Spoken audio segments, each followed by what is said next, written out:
The following is an interview with the President of Russia, Vladimir Putin, shot February 6, 2024 at about 7 p.m. in the building behind us, which is, of course, the Kremlin. The interview, as you will see if you watch it, is primarily about the war in progress, the war in Ukraine, how it started, what's happening, and most pressingly, how it might end. One note before you watch. At the beginning of the interview, we asked the most obvious question, which is, why did you do this? Did you feel a threat, an imminent physical threat? And that's your justification. And the answer we got shocked us. Putin went on for a very long time, probably half an hour, about the history of Russia going back to the 8th century. And honestly, we thought this was a filibustering technique and found it annoying and interrupted him several times. And he responded he was annoyed by the interruption. But we concluded in the end, for what it's worth, that it was not a filibustering technique. There was no time limit on the interview. We ended it after more than 2 hours. Instead, what you're about to see seemed to us sincere, whether you agree with it or not. Vladimir Putin believes that Russia has a historic claim to parts of Western Ukraine. So our opinion would be to view it in that light, as a sincere expression of what he thinks. And with that, here it is. Mr. President, thank you. On February 22nd, 2022, you addressed your country in a nationwide address when the conflict in Ukraine started. And you said that you were acting because you had come to the conclusion that the United States, through NATO, might initiate a, quote, surprise attack on our country. And to American ears, that sounds paranoid. Tell us why you believe the United States might strike Russia out of the blue. How did you conclude that? It's not that America, the United States, was going to launch a surprise strike on Russia. I didn't say that. Are we having a talk show or a serious conversation? Here's the quote. Thank you. It's a formidable, serious talk. Because your basic education is in history, as far as I understand. Yes. So if you don't mind, I will take only 30 seconds or 1 minute to give you a short reference to history for giving you a little historical background. Please. Let's look where our relationship with Ukraine started from. Where did Ukraine come from? The Russian state started gathering itself as a centralized statehood, and it is considered to be the year of the establishment of the Russian state in 862, when the townspeople of Novgorod invited a Varangian prince, Rurik, from Scandinavia to reign. In 1862, Russia celebrated the 1000th anniversary of its statehood. And in Novgorod, there is a memorial dedicated to the 1000th anniversary of the country. In 882, Rurik's successor, Prince Oleg, who was actually playing the role of regent at Rurik's younger son, because Rurik had died by that time, came to Kiev.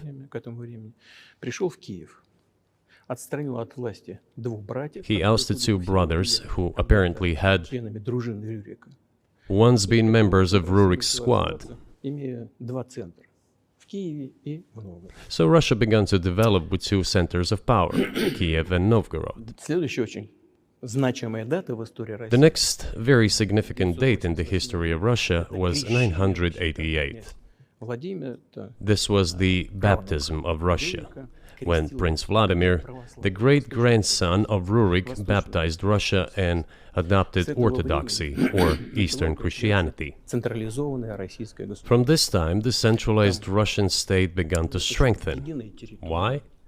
Because of the single territory, integrated economic ties, one and the same language, and, after the baptism of Russia, the same faith and rule of the prince. The centralized Russian state began to take shape. Back in the Middle Ages, Prince Yaroslav the Wise introduced the order of succession to a throne. But after he passed away, it became complicated for various reasons. The throne was passed not directly from father to eldest son, but from the prince who had passed away to his brother, then to his sons in different lines. All this led to the fragmentation and the end of Rus as a single state. There was nothing special about it. The same was happening then in Europe.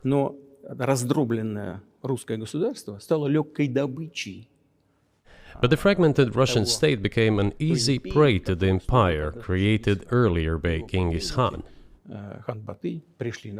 His successors, namely Batu Khan, came to Rus, plundered and ruined nearly all the cities. The southern part, including Kiev, by the way, and some other cities, simply lost independence, while northern cities preserved some of their sovereignty. They had to pay tribute to the horde, but they managed to preserve some part of their sovereignty. And then a unified Russian state began to take shape with its center in Moscow. The southern part of Russian lands, including Kiev, began to gradually gravitate towards another magnet, the center that was emerging in Europe. This was the Grand Duchy of Lithuania. It was even called the Lithuanian-Russian Duchy, because Russians were a significant part of this population. They spoke the old Russian language and were Orthodox. But then there was a unification, the union of the Grand Duchy of Lithuania and the Kingdom of Poland. A few years later, another union was signed, but this time already in the religious sphere. Some of the Orthodox priests became subordinate to the Pope. Thus, these lands became part of the Polish-Lithuanian state.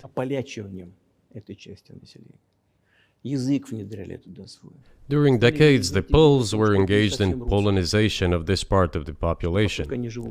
They introduced their language there, tried to entrench the idea that this population was not exactly Russians, that because they lived on the fringe, they were Ukrainians. Originally, the word Ukrainian meant that a person was living on the outskirts of the state, along the fringes, or was engaged in a border patrol service. It didn't mean any particular ethnic group. So the Poles were trying to, in every possible way, to colonize this part of the Russian lands, and actually treated it rather harshly, not to say cruelly. All that led to the fact that this part of the Russian lands began to struggle for their rights. They wrote letters to Warsaw demanding that their rights be observed and people be commissioned here, including to Kiev. I beg your pardon, can you tell us what period? I'm losing track of where in history we are. The Polish oppression of Ukraine. It was in the 13th century.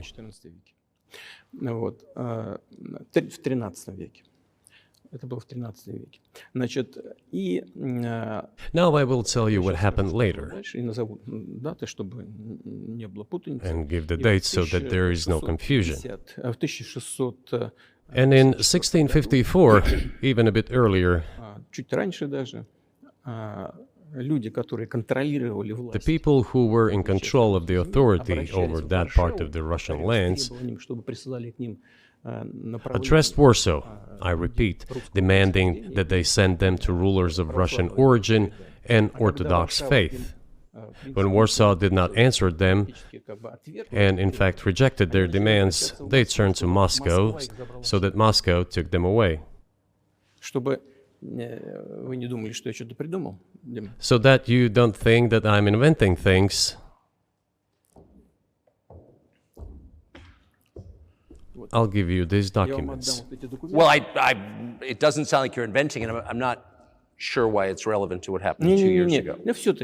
But still, these are documents from the archives, copies. Here are the letters from Bogdan Khmelnytsky, the man who then controlled the power in this part of the Russian lands that is now called Ukraine. He wrote to Warsaw demanding that their rights be upheld. And after being refused, he began to write letters to Moscow, asking to take them under the strong hand of the Moscow Tsar. There are copies of these documents. I will leave them for your good memory. There is a translation into Russian. You can translate it into English later. Russia would not agree to admit them straight away, assuming that the war with Poland would start. Nevertheless, in 1654, the Pan-Russian Assembly of top clergy and landowners, headed by the Tsar, which was the representative body of the power of the old Russian state, decided to include a part of the old Russian lands into Moscow Kingdom. As expected, the war with Poland began. It lasted 13 years, and then in 1654, a truce was concluded. And 32 years later, I think, a peace treaty with Poland, which they called Eternal Peace, was signed. And these lands, the whole left bank of Dnieper, including Kiev, went to Russia. And the whole right bank of Dnieper remained in Poland. Under the rule of Catherine the Great, Russia reclaimed all of its historical lands, including in the south and west. This all lasted until the revolution. Before World War I, Austrian General Staff relied on the ideas of Ukrainianization and started actively promoting the ideas of Ukraine and the Ukrainianization.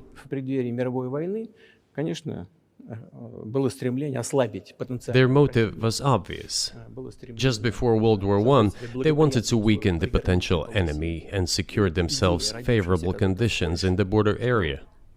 So the idea which had emerged in Poland that people residing in that territory were allegedly not really Russians, but rather belonged to a special ethnic group, Ukrainians, started being propagated by the Austrian General Staff. As far back as the 19th century, theorists calling for Ukrainian independence appeared. All those, however, claimed that Ukraine should have a very good relationship with Russia. They insisted on that. After the 1917 revolution, the Bolsheviks sought to restore the statehood, and the civil war began, including the hostilities with Poland. In 1921, peace with Poland was proclaimed, and under that treaty, the right bank of Dnieper River once again was given back to Poland. In 1939, after Poland cooperated with Hitler, it did collaborate with Hitler, you know? Hitler offered Poland peace and a treaty of friendship. An alliance demanding in return that Poland give back to Germany the so-called Danzig corridor, which connected the bulk of Germany with East Prussia and Königsberg.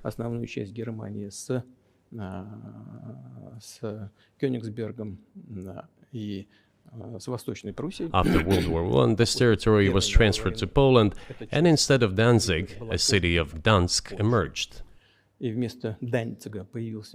Hitler asked them to give it amicably, but they refused. Of course. Still, they collaborated with Hitler and engaged together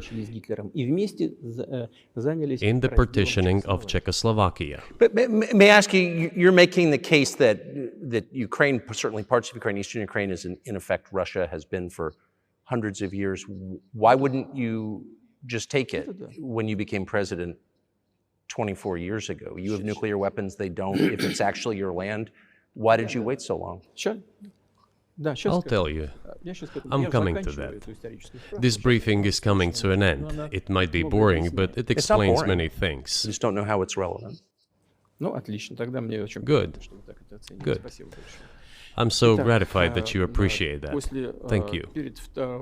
So, before World War II, Poland collaborated with Hitler, and although it did not yield to Hitler's demands, it still participated in the partitioning of Czechoslovakia together with Hitler, as the Poles had not given the Danzig corridor to Germany and went too far, pushing Hitler to start World War II by attacking them.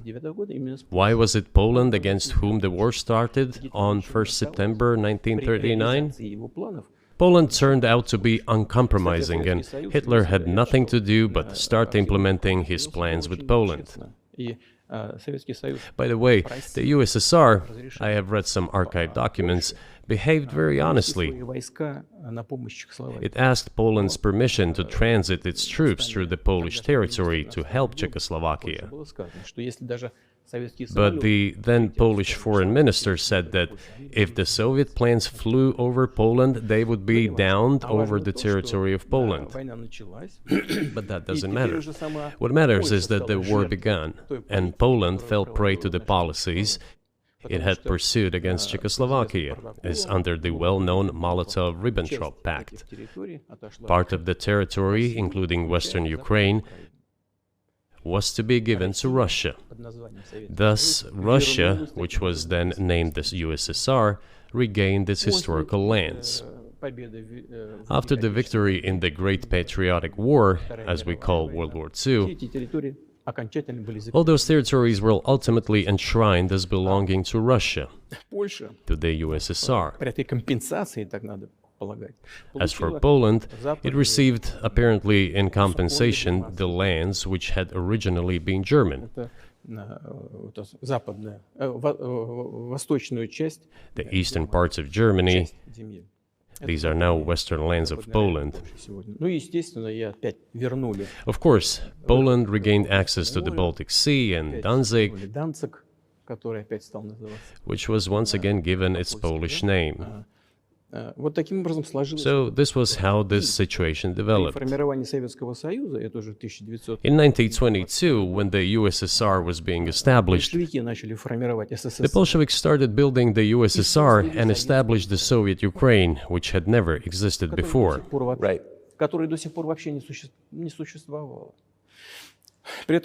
Stalin insisted that those republics be included in the USSR as autonomous entities.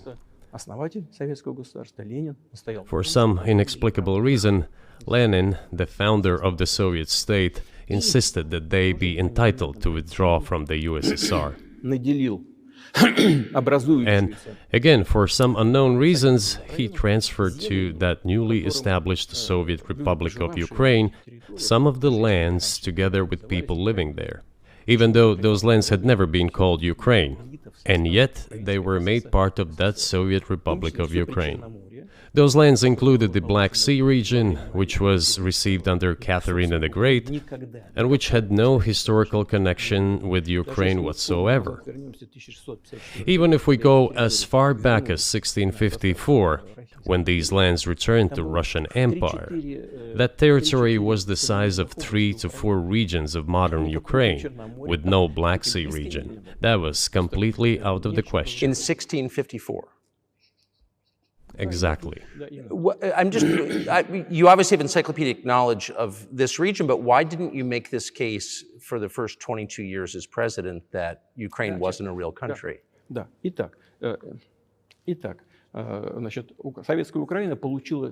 The Soviet Union was given a great deal of territory that had never belonged to it, including the Black Sea region.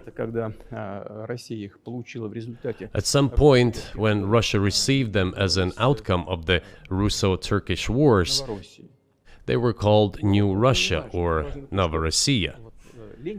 But that does not matter. What matters is that Lenin, the founder of the Soviet state, established Ukraine that way. For decades, the Ukrainian Soviet Republic developed as part of the USSR. And for unknown reasons, again, the Bolsheviks were engaged in Ukrainianization. It was not merely because the Soviet leadership was composed to a great extent of those originating from Ukraine. Rather, it was explained by the general policy of indigenization pursued by the Soviet Union.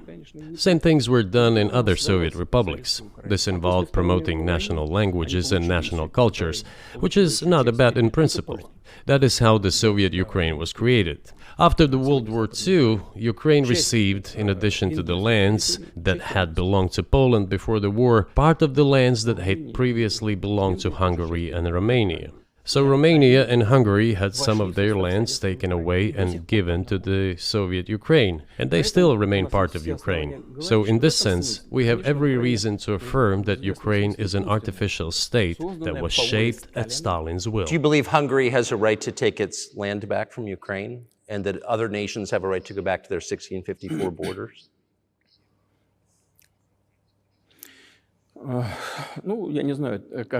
I'm not sure whether they should go back to the 1654 borders. But given Stalin's time, so-called Stalin's regime, which as many claim saw numerous violations of human rights and violations of the rights of other states,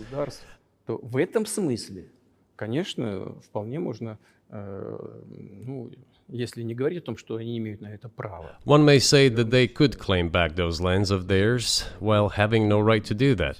It is at least understandable. Have you told Viktor Orban that he can have part of Ukraine?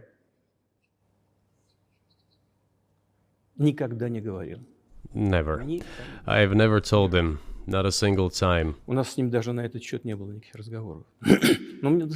have not even had any conversation on that, but I actually know for sure that Hungarians who live there wanted to get back to their historical land. Moreover, I would like to share a very interesting story with you. I digress, it's a personal one. Somewhere in the early 80s, I went on a road trip in a car from then Leningrad across the Soviet Union through Kiev. Made a stop in Kiev and then went to western Ukraine.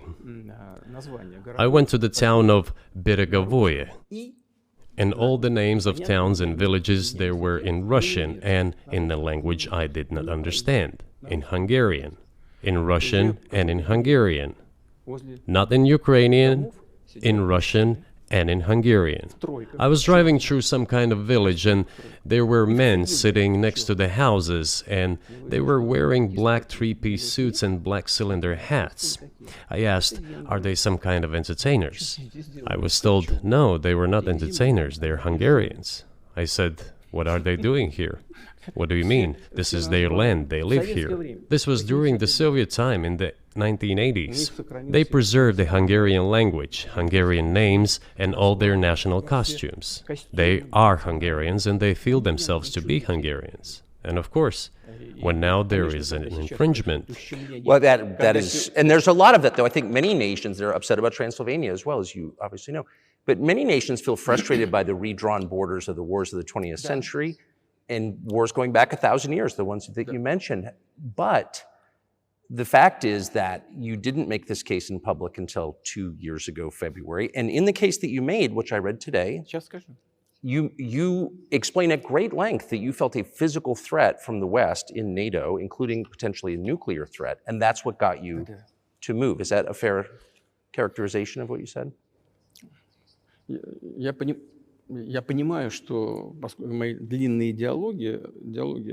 I understand that my long speeches probably fall outside of the genre of the interview. That is why I asked you at the beginning, are we going to have a serious talk or a show? You said a serious talk, so bear with me, please. We're coming to the point where the Soviet Ukraine was established. Then, in 1991, the Soviet Union collapsed, and everything that Russia had generously bestowed on Ukraine was dragged away by the latter. I'm coming to a very important point of today's agenda. Thank you. After all, the collapse of the Soviet Union was effectively initiated by the Russian leadership. I do not understand what the Russian leadership was guided by at the time, but I suspect there were several reasons to think everything would be fine.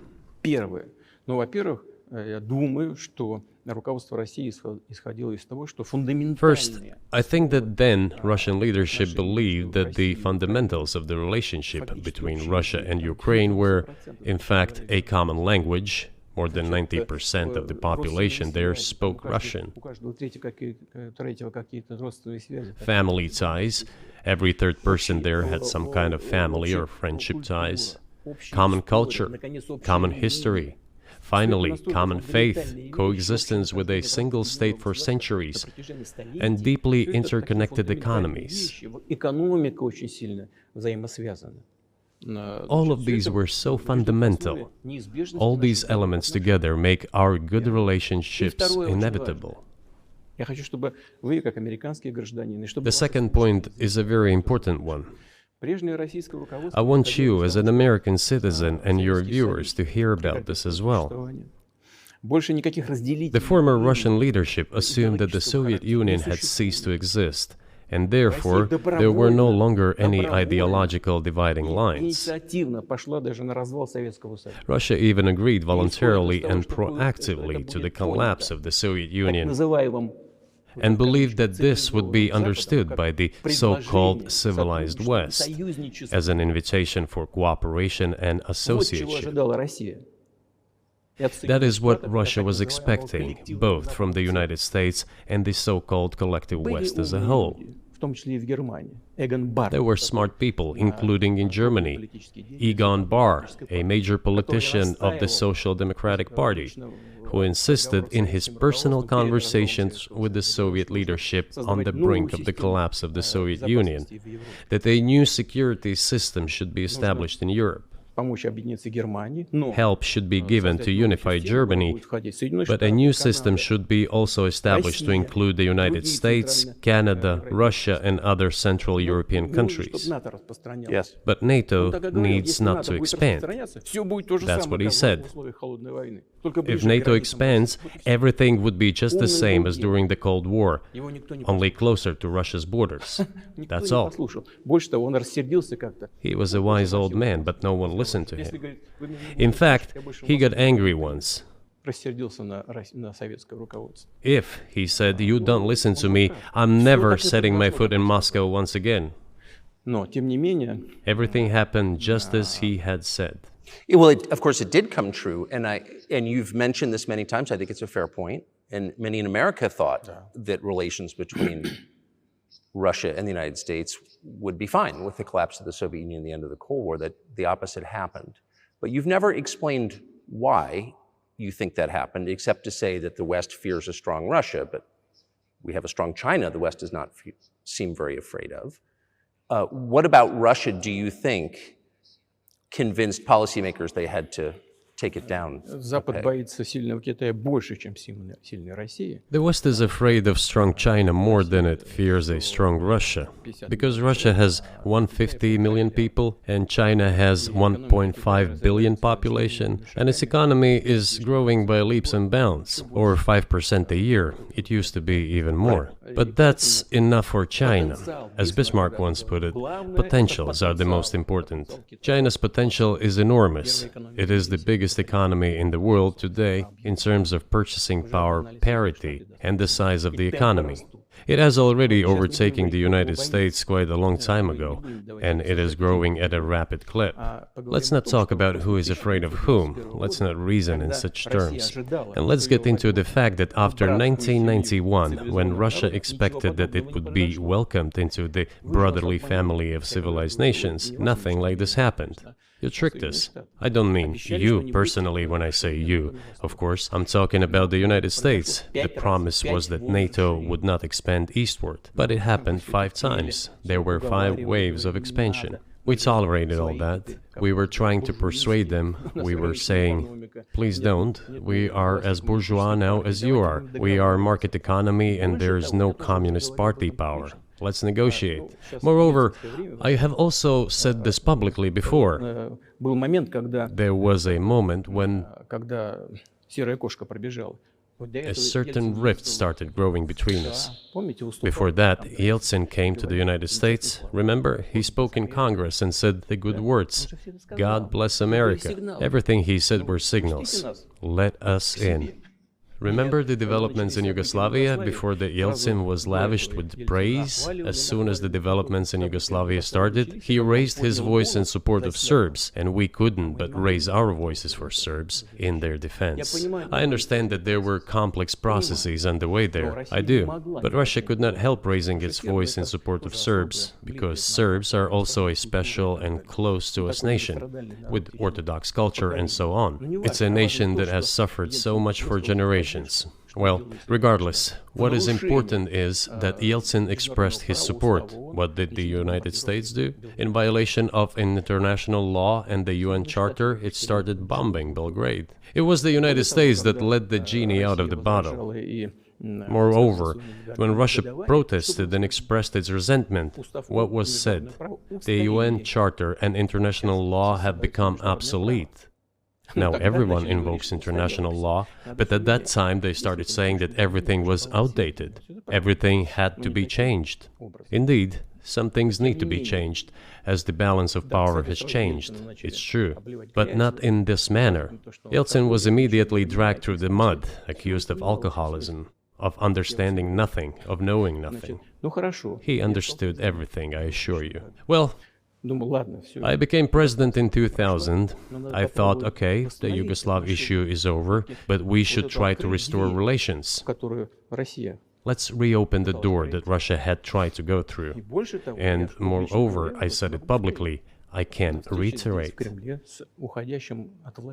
At a meeting here in the Kremlin with the outgoing President Bill Clinton, right here in the next room, I said to him, I asked him, Bill, do you think if Russia asked to join NATO, do you think it would happen? Suddenly he said, you know, it's interesting. I think so. But in the evening, when we met for dinner, he said, you know, I've talked to my team. No, it's not possible now. You can ask him. I think he will watch our interview. He'll confirm it. I wouldn't have said anything like that if it hadn't happened. Okay. Were you sincere? It's impossible now. Would you have joined NATO? Look, I asked the question, is it possible or not? And the answer I got was no. If I was insincere in my desire to find out what the leadership position was... But if he had said yes, would you have joined NATO?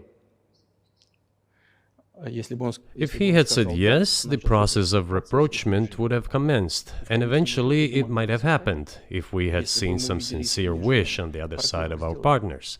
But it didn't happen.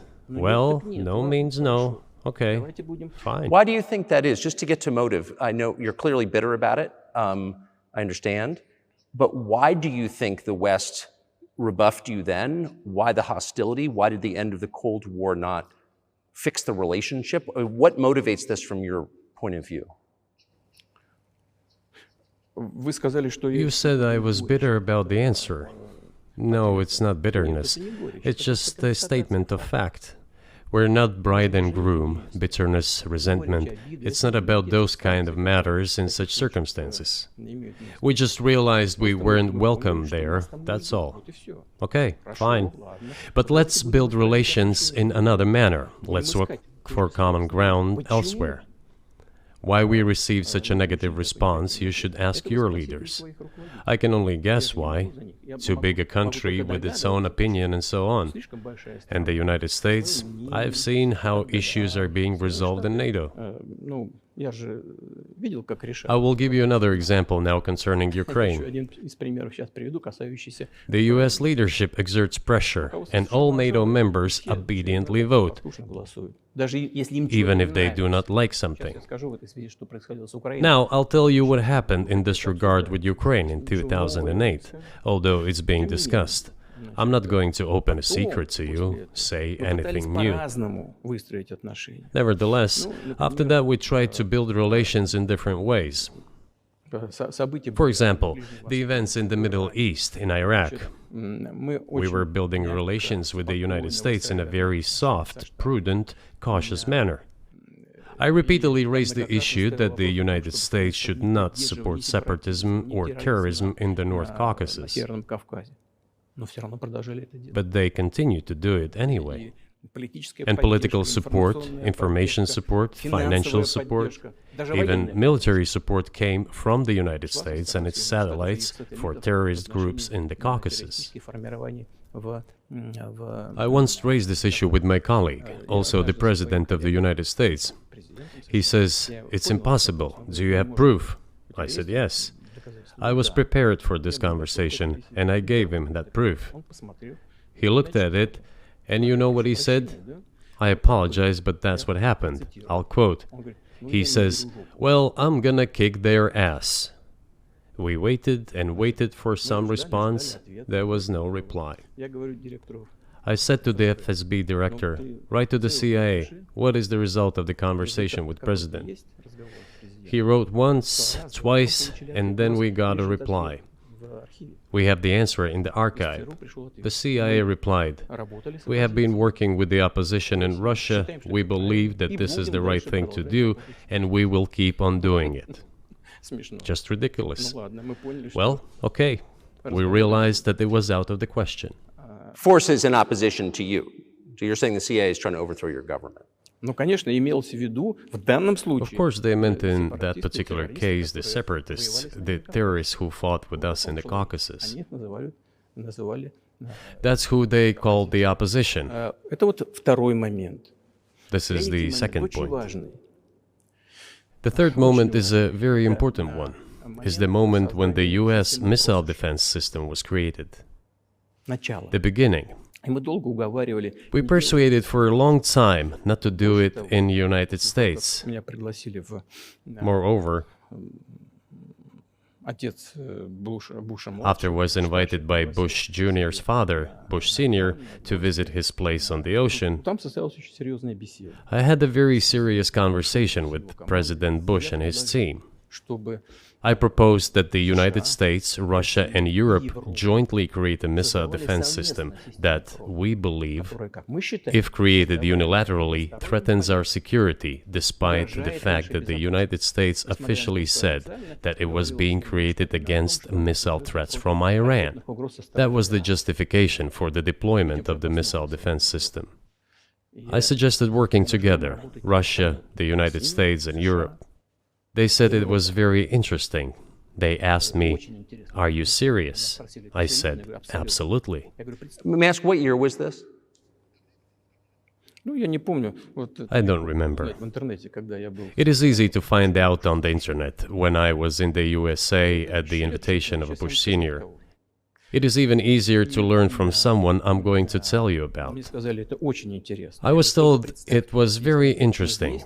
I said, just imagine if we could tackle such a global strategic security challenge together. The world will change. We'll probably have disputes, probably economic and even political ones, but we could drastically change the situation in the world. He says yes, and asks, "Are you serious?" I said, "Of course. We need to think about it," I'm told. I said, "Go ahead, please." Then Secretary of Defense Gates, former Director of CIA, and Secretary of State Rice came in here, in this cabinet, right here at this table. They sat on this table. Me, the Foreign Minister, the Russian Defense Minister on that side. They said to me, "Yes, we have thought about it. We agree." I said, "Thank God, great, but with some exceptions." So twice you've described US presidents making decisions and then being undercut by their agency heads. So it sounds like you're describing a system that's not run by the people who were elected in your telling. That's right, that's right. In the end, they just told us to get lost. I'm not going to tell you the details because I think it's incorrect. After all, it was confidential conversation. But our proposal was declined, that's a fact. It was right then when I said, "Look, but then we will be forced to take countermeasures. We will create such strike systems that will certainly overcome missile defense systems." The answer was, "We are not doing this against you, and you do what you want," assuming that it is not against us, not against the United States. I said, "Okay." Very well. That's the way it went. And we created hypersonic systems with intercontinental range, and we continue to develop them. We are now ahead of everyone, the United States and the other countries, in terms of the development of hypersonic strike systems, and we are improving them every day. But it wasn't us. We proposed to go the other way, and we were pushed back. Now, about NATO's expansion to the east. Well, we were promised no NATO to the east, not an inch to the east, as we were told. And then what? They said, well, it's not enshrined on paper, so we'll expand. So there were 5 waves of expansion, the Baltic states, the whole of Eastern Europe, and so on. And now I come to the main thing. They have come to the Ukraine, ultimately. In 2008, at the summit in Bucharest, they declared that the doors for Ukraine and Georgia to join NATO were open.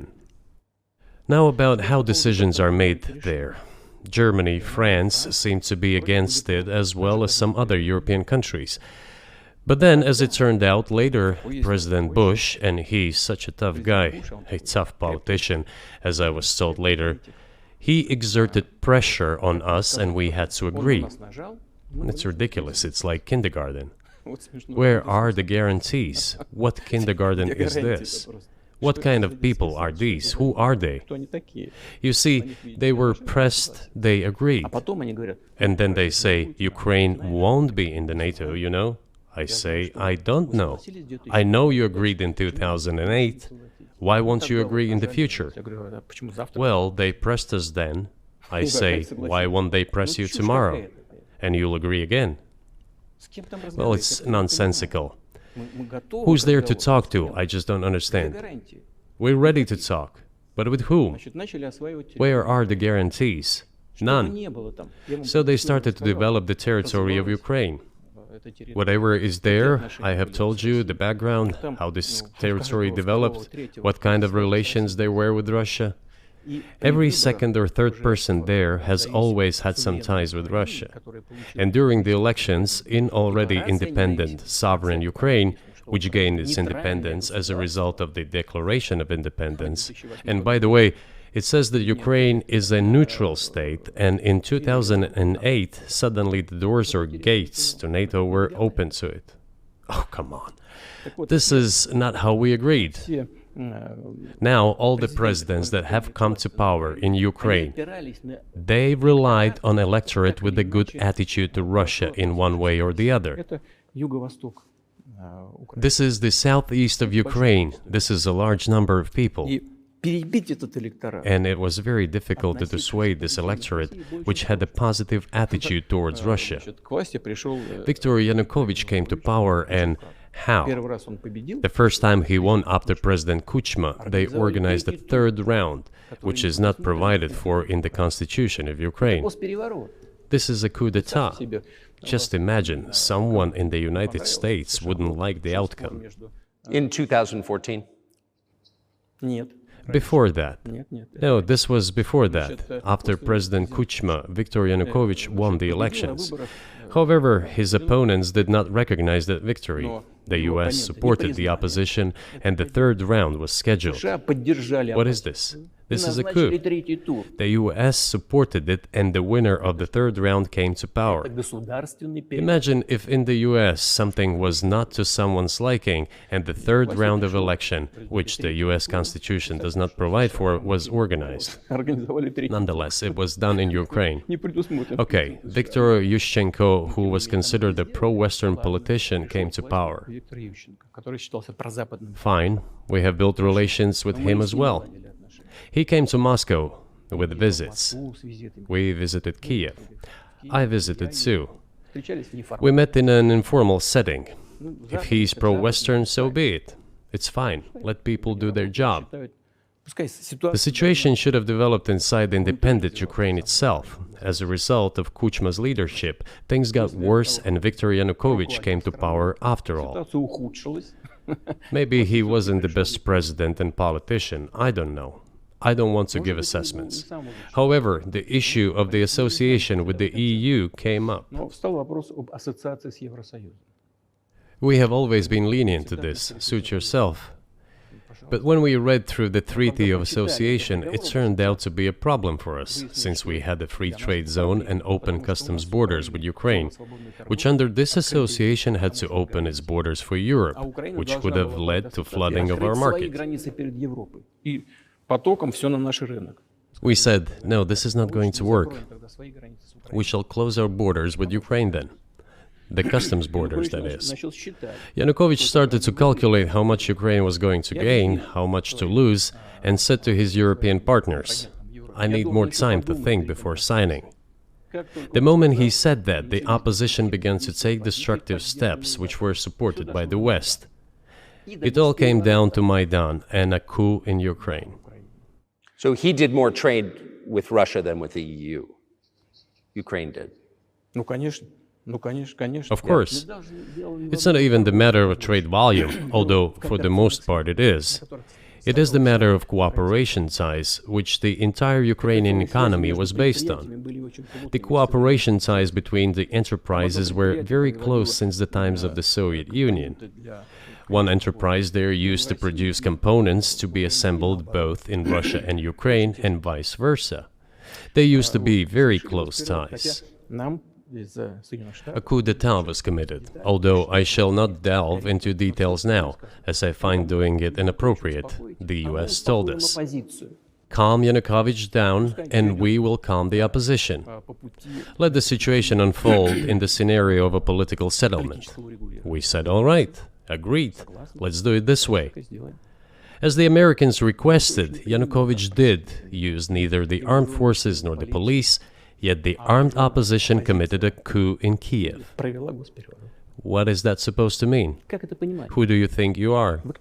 I wanted to ask the then US leadership. With the backing of whom? With the backing of CIA, of course. The organization you wanted to join back in the day, as I understand. We should thank God they didn't let you in.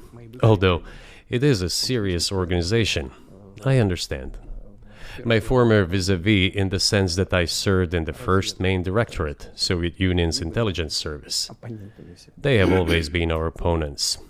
A job is a job. Technically, they did everything right. They achieved their goal of changing the government. However, from political standpoint, it was a colossal mistake. Surely it was political leadership's miscalculation. They should have seen what it would evolve into. So, in 2008, the doors of NATO were opened for Ukraine. In 2014, there was a coup. They started persecuting those who did not accept the coup, and it was indeed a coup. They created a threat to Crimea, which we had to take under our protection. They launched the war in Donbass in 2014 with the use of aircraft and artillery against civilians. This is when it all started. There is a video of aircraft attacking Donetsk from above. They launched a large-scale military operation, then another one. When they failed, they started to prepare the next one. All this against the background of military development of this territory and opening of NATO's doors. How could we not express concern over what was happening? From our side, this would have been a culpable negligence. That's what it would have been. It's just that the US political leadership pushed us to the line we could not cross, because doing so could have ruined Russia itself. Besides, we could not leave our brothers in faith, in fact, a part of Russian people, in the face of this war machine. But that was 8 years before the current conflict started. So what was the trigger for you? What was the moment where you decided you had to do this?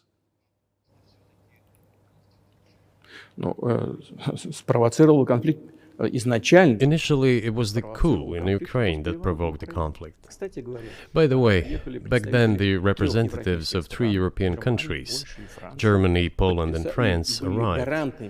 They were the guarantors of the signed agreement between the government of Yanukovych and the opposition. They signed it as guarantors. Despite that, the opposition committed a coup, and all these countries pretended that they didn't remember that they were guarantors of the peaceful settlement. They just threw it in the stove right away, and nobody recalls that.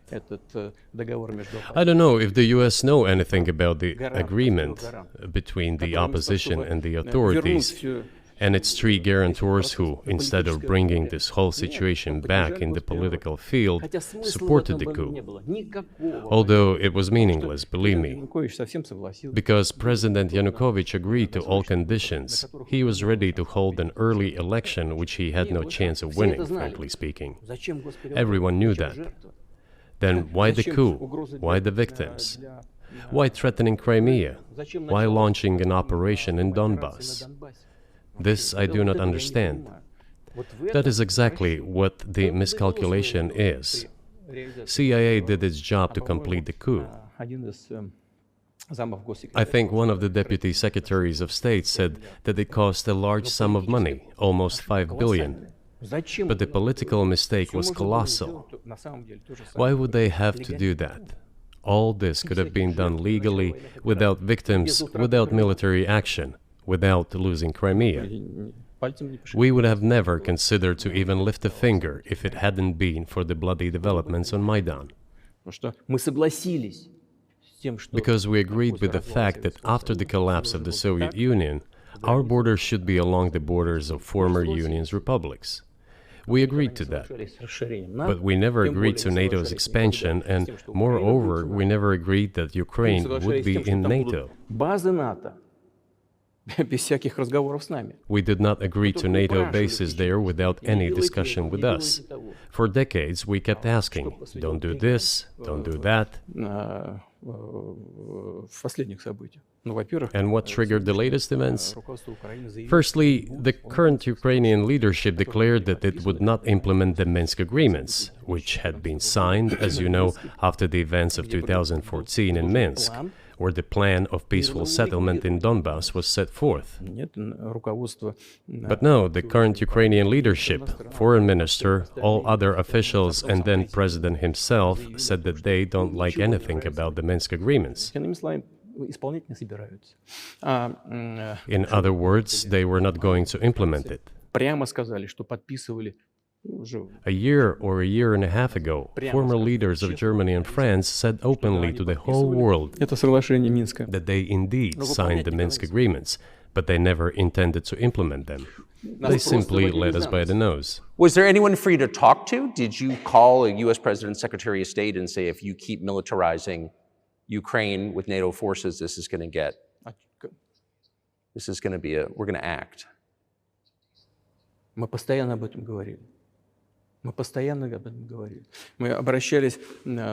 We talked about this all the time.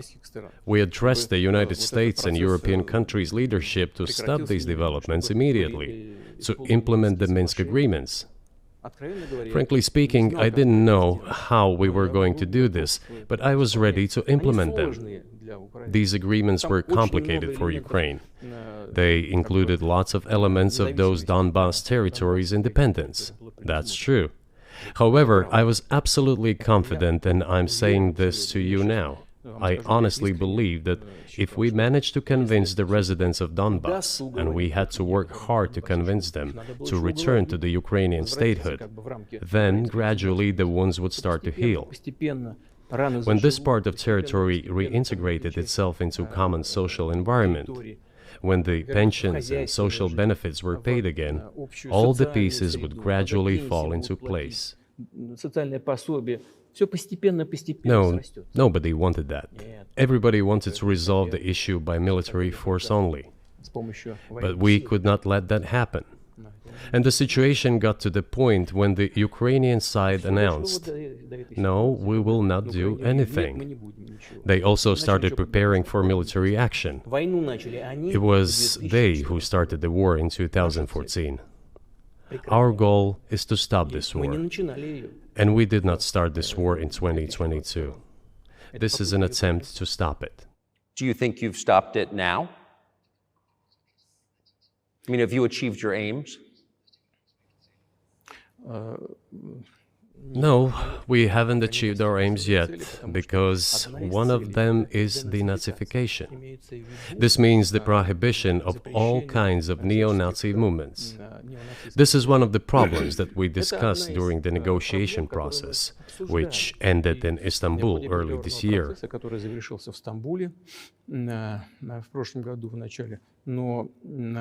And it was not our initiative, because we were told by the Europeans, in particular, that it was necessary to create conditions for the final signing of the documents.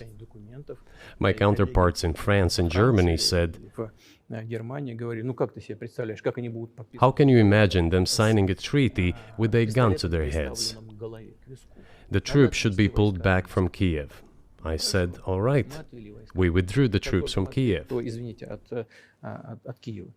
As soon as we pulled back our troops from Kiev, our Ukrainian negotiators immediately threw all our agreements reached in Istanbul into the bin and got prepared for a long-standing armed confrontation with the help of the United States and its satellites in Europe. That is how the situation has developed, and that is how it looks now. But what is, pardon my ignorance, what is denazification? What would that mean? What is... Да, вот я как раз хочу сейчас об этом сказать. Это очень важный вопрос. Денацификация. That is what I want to talk about right now. It is a very important issue.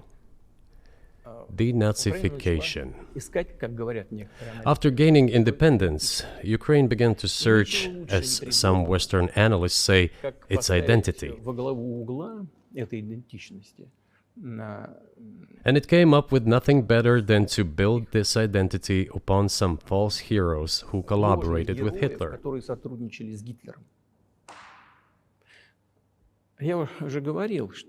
I have already said that in the early 19th century, when the theorists of independence and sovereignty of Ukraine appeared, they assumed that an independent Ukraine should have very good relations with Russia. But due to the historical development, those territories were part of the Polish-Lithuanian Commonwealth. Poland, where Ukrainians were persecuted and treated quite brutally, as well as were subject to cruel behavior. There were also attempts to destroy their identity. All this remained in the memory of the people. When World War II broke out, part of this extremely nationalist elite collaborated with Hitler, believing that he would bring them freedom. The German troops, even the SS troops, made Hitler's collaborators do the dirtiest work of exterminating the Polish and Jewish population. Hence this brutal massacre of the Polish and Jewish population, as well as the Russian population too.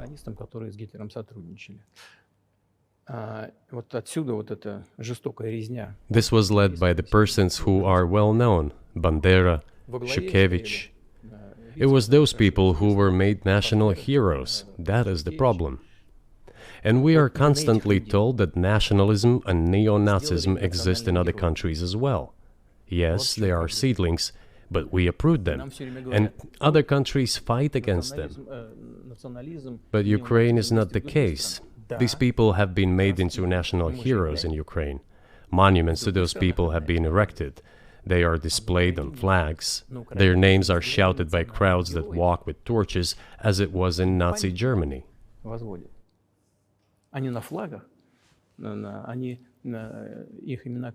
These were people who exterminated Poles, Jews, and Russians. It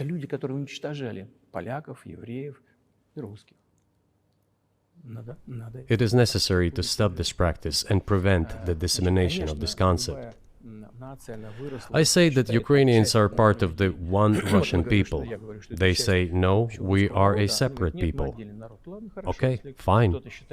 If they consider themselves a separate people, they have the right to do so, but not on the basis of Nazism, the Nazi ideology. Would you be satisfied with the territory that you have now? Нет, закончим. Вы же задали вопрос по неонацизму. и денацификации. I will finish answering the question. You just asked a question about neo-Nazism and denazification. Замалчивается на Западе. Look, the president of Ukraine visited Canada. The story is well known, but being silenced in the Western countries. Спикер парламента. The Canadian Parliament introduced a man who, as the Speaker of the Parliament said, fought against the Russians during the World War II. Well, who fought against the Russians during the World War II? Hitler and his accomplices. It turned out that this man served in the SS troops. He personally killed Russians, Poles, and Jews. The SS troops consisted of Ukrainian nationalists who did this dirty work.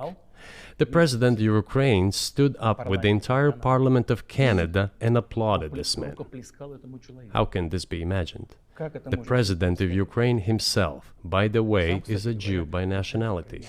Really, my question is, what do you do about it? I mean, Hitler's been dead for 80 years. Nazi Germany no longer exists.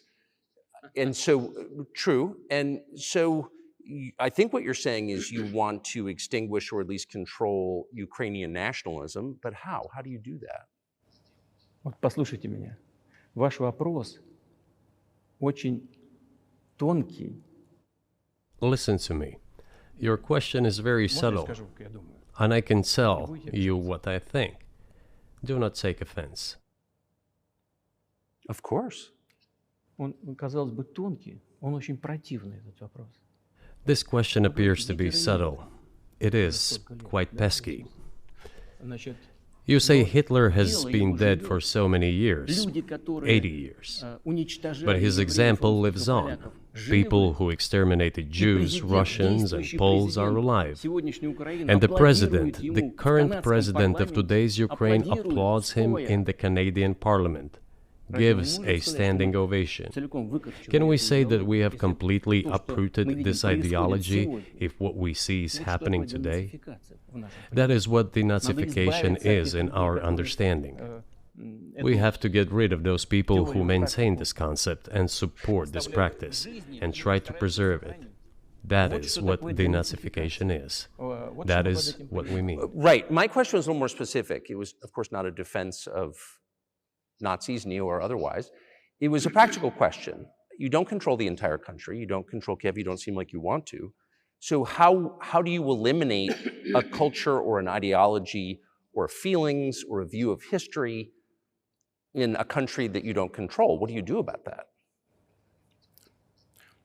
А вы знаете, как вам не покажется странным, в ходе переговоров в Стамбуле... You know, as strange as it may seem to you, during the negotiations in Istanbul, we did agree that we have it all in writing. Neo-Nazism would not be cultivated in Ukraine, including that it would be prohibited at the legislative level. Mr. Carlson, we agreed on that. This, it turns out, can be done during the negotiation process. And there's nothing humiliating for Ukraine as a modern civilized state. Is any state allowed to promote Nazism? It is not, is it? That is it. Will there be talks, and why haven't there been talks about resolving the conflict in Ukraine, peace talks? Они были, они дошли до очень высокой стадии согласования позиций, сложно. They have been. They reached a very high stage of coordination of positions in a complex process, but still they were almost finalized. But after we withdrew our troops from Kiev, as I have already said, the other side threw away all these agreements and obeyed the instructions of Western countries, European countries, and the United States to fight Russia to the bitter end. Moreover, the president of Ukraine has legislated a ban on negotiating with Russia. He signed a decree forbidding everyone to negotiate with Russia. But how are we going to negotiate if he forbade himself and everyone to do this? We know that he is putting forward some ideas about this settlement, but in order to agree on something, we need to have a dialogue. Is that not right? Well, but you wouldn't be speaking to the Ukrainian president, you'd be speaking to the American president. When was the last time you spoke to Joe Biden? I cannot remember when I talked to him. I do not remember. We can look it up. You don't remember? No. Why? Do I have to remember everything? I have my own things to do. We have domestic political affairs. Well, he's funding the war that you're fighting, so I would think that would be memorable. Well, yes, he funds, but I talked to him before the special military operation, of course. And I said to him then, by the way, I will not go into details, I never do, but I said to him then, I believe that you are making a huge mistake of historic proportions by supporting everything that is happening there, in Ukraine, by pushing Russia away. I told him repeatedly, by the way. I think that would be correct if I stop here. What did he say? Ask him, please. It is easier for you. You are a citizen of the United States. Go and ask him. It is not appropriate for me to comment on our conversation. But you haven't spoken to him since before February of 2022?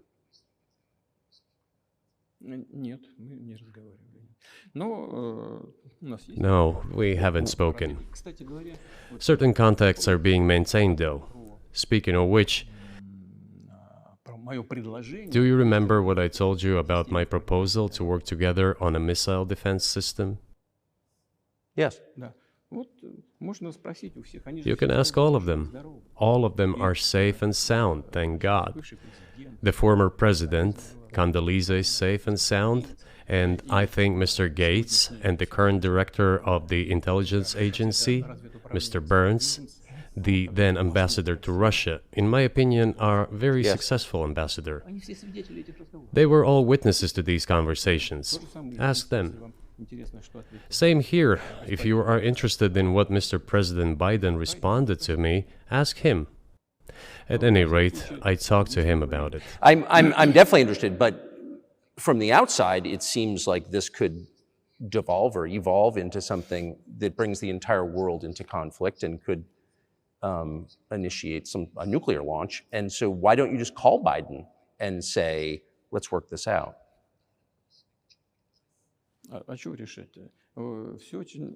What's there to work out? It's very simple. I repeat, we have contacts through various agencies. I will tell you what we are saying on this matter and what we are conveying to the US leadership. If you really want to stop fighting, you need to stop supplying weapons. It will be over within a few weeks. That's it. And then we can agree on some terms. Before you do that, stop. What's easier? Why would I call him? What should I talk to him about? Or beg him for what? And what messages do you get back? You're going to deliver such and such weapons to Ukraine? Oh, I'm afraid, please don't. What is there to talk about? Do you think NATO is worried about this becoming a global war or a nuclear conflict? At least that's what they're talking about. And they're trying to intimidate their own population with an imaginary Russian threat. This is an obvious fact. And thinking people, not Philistines, but thinking people, analysts, those who are engaged in real politics, just smart people, understand perfectly well that this is a fake. They're trying to fuel the Russian threat. The threat I think you're referring to is a Russian invasion of Poland, Latvia, expansionist behavior. Can you imagine a scenario where you sent Russian troops to Poland?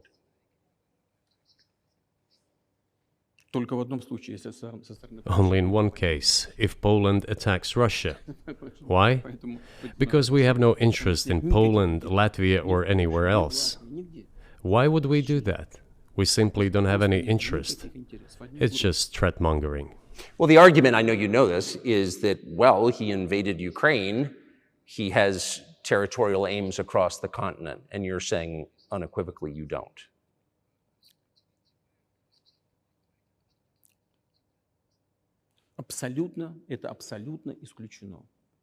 It is absolutely out of the question.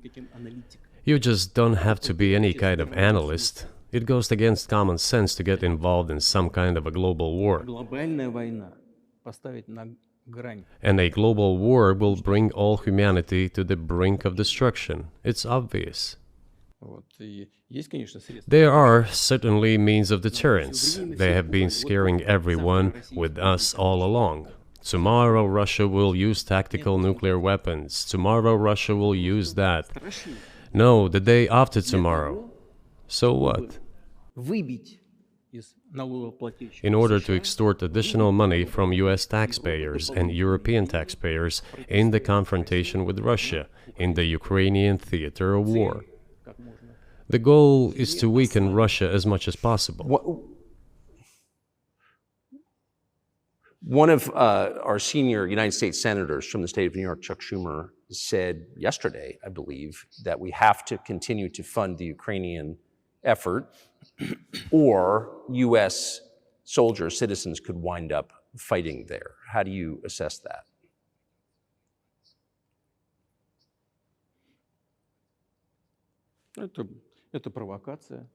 This is a provocation, and a cheap provocation at that.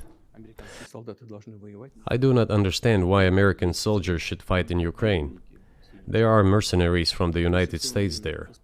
The bigger number of mercenaries comes from Poland, with mercenaries from the United States in second place and mercenaries from Georgia in third place. Well, if somebody has the desire to send regular troops, that would certainly bring humanity to the brink of very serious global conflict. This is obvious. Do the United States need this? What for? Thousands of miles away from your national territory. Don't you have anything better to do?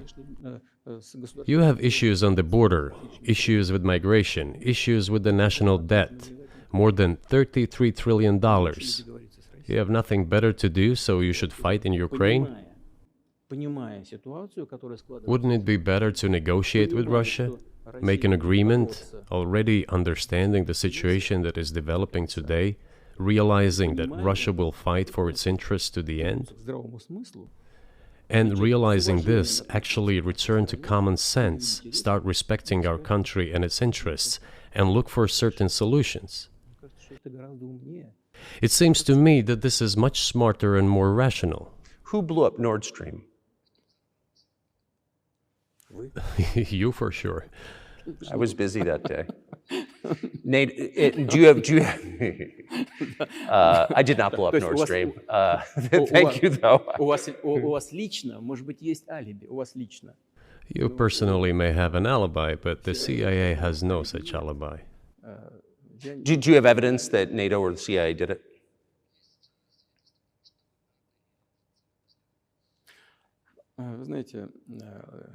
You know, I won't get into details, but people always say in such cases, look for someone who is interested.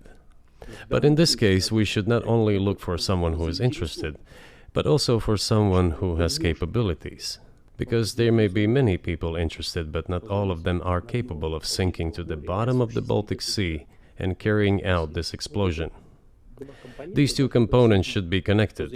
Who is interested and who is capable of doing it? But I'm confused. I mean, that's the biggest act of industrial terrorism ever, and it's the largest emission of CO2 in history. Okay, so if you had evidence, and presumably given your security services, your intel services, you would, that NATO, the US, CIA, the West, did this, why wouldn't you present it and win a propaganda victory?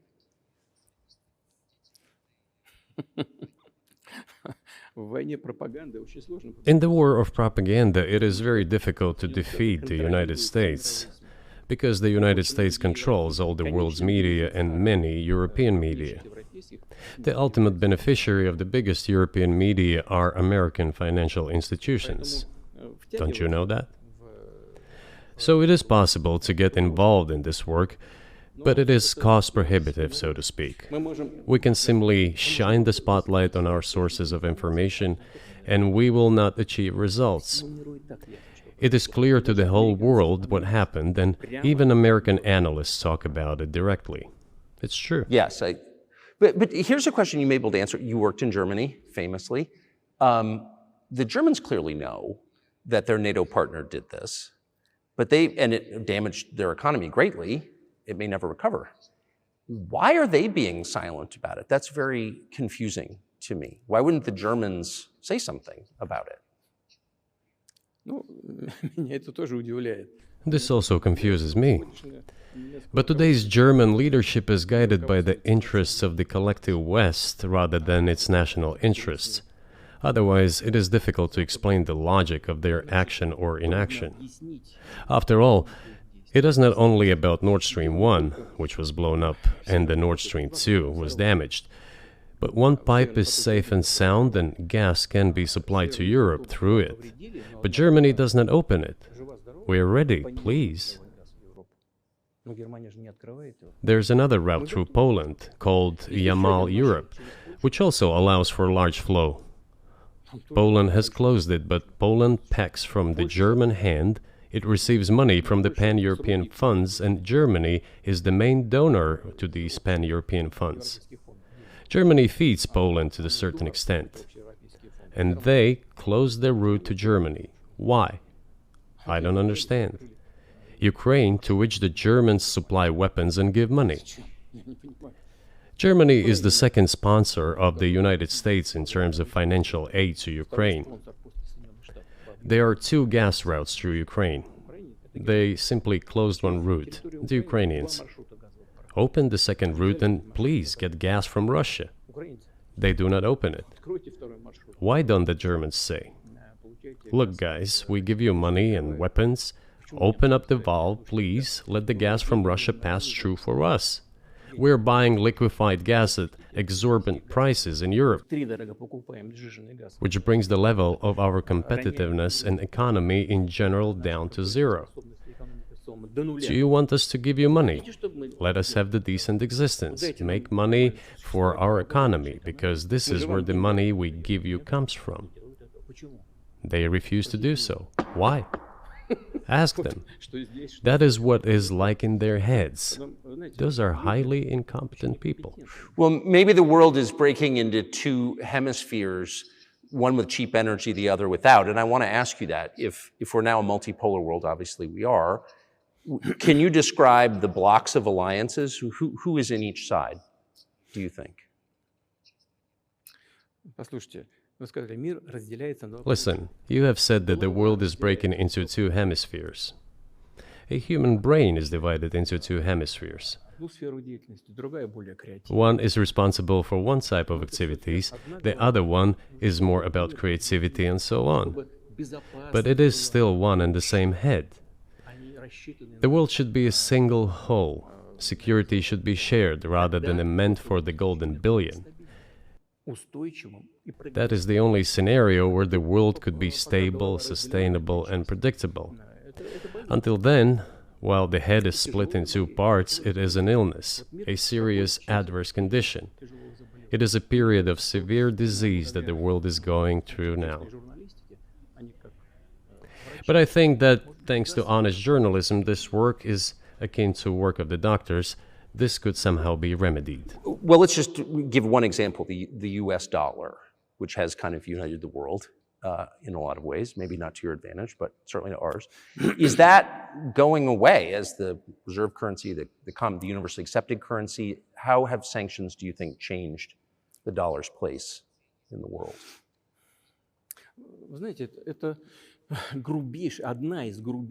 You know, to use the dollar as a tool of foreign policy struggle is one of the biggest strategic mistakes made by the US political leadership.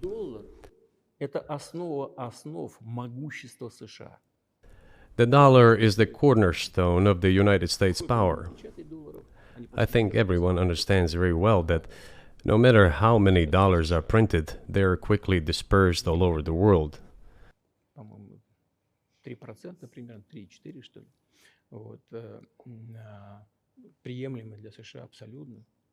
Inflation in the United States is minimal. It's about 3 or 3.4%, which is, I think, totally acceptable for the US.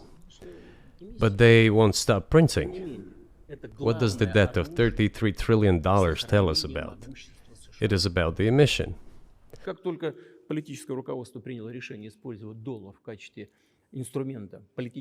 Nevertheless, it is the main weapon used by the United States to preserve its power across the world.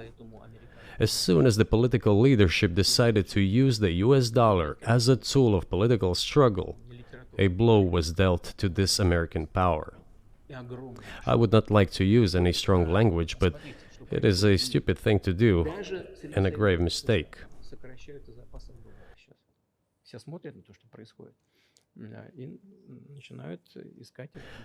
Look at what is going on in the world. Even the United States allies are now downsizing their dollar reserves. Seeing this, everyone starts looking for ways to protect themselves. But the fact that the United States applies restrictive measures to certain countries, such as placing restrictions on transactions, freezing assets, etc., causes grave concern and sends a signal to the whole world. What did we have here? Until 2022, about 80% of Russian foreign trade transactions were made in US dollars and euros.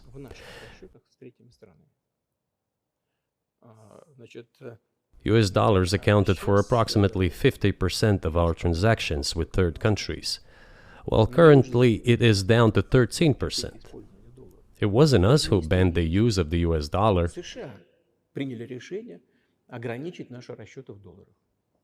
We had no such intention. It was decision of the United States to restrict our transactions in US dollars. I think it is complete foolishness from the point of view of the interests of the United States itself and its taxpayers, as it damages the US economy, undermines the power of the United States across the world. By the way, our transactions in yuan accounted for about 3%. Today, 34% of our transactions are made in rubles, and about as much, a little over 34% in yuan. Why did the United States do this? My only guess is self-conceit. They probably thought it would lead to full collapse, but nothing collapsed.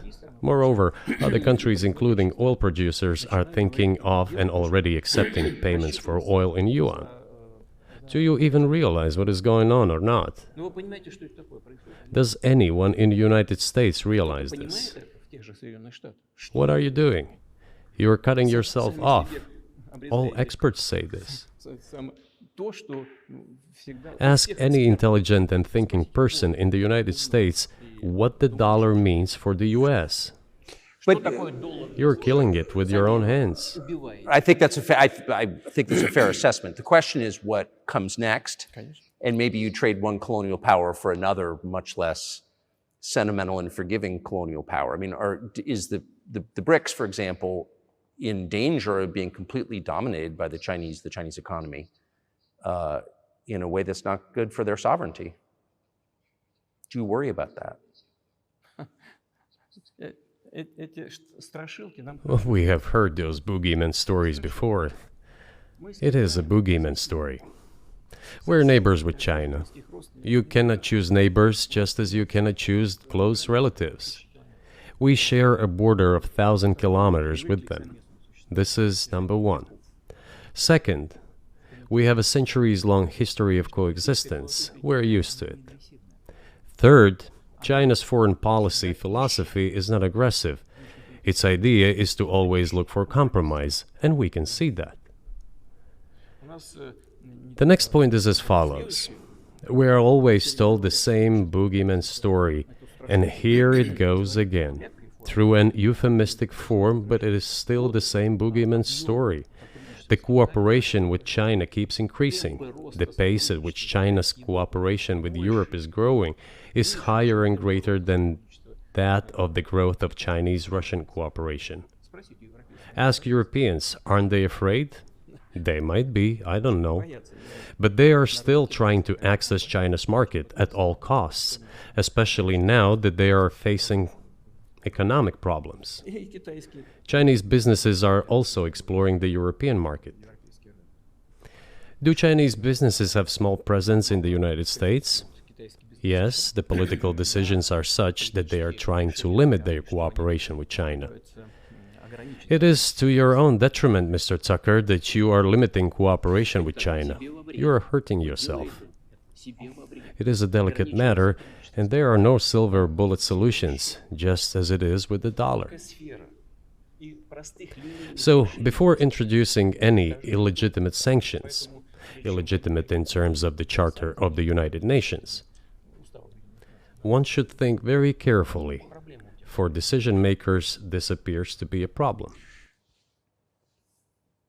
So you said a moment ago that the world would be a lot better if it weren't broken into competing alliances, if there was cooperation globally. One of the reasons you don't have that is because the current American administration is dead set against you. Do you think if there were a new administration after Joe Biden that you would be able to reestablish communication with the US government? Or does it not matter who the president is?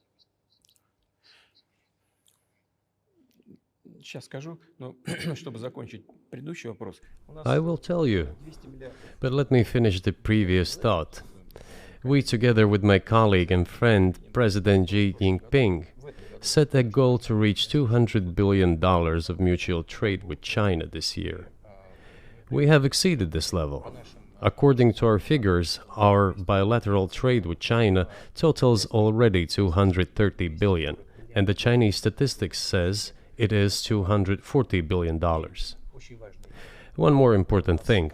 Our trade is well balanced, mutually complementary in high-tech, energy, scientific research and development. It is very balanced.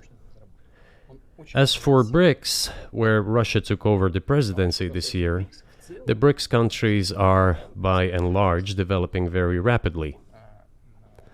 Look, if memory serves me right, back in 1992, the share of the G7 countries in the world economy amounted to 47%, whereas in 2022 it was down to, I think, a little over 30%. The BRICS countries accounted for only 16% in 1992, but now their share is greater than that of the G7. It has nothing to do with the events in Ukraine. This is due to the trends of global development and world economy, as I mentioned just now. And this is inevitable. This will keep happening. It is like the rise of the sun. You cannot prevent the sun from rising. You have to adapt to it. How do the United States adapt? With the help of force, sanctions, pressure, bombings, and use of armed forces. This is about self-conceit.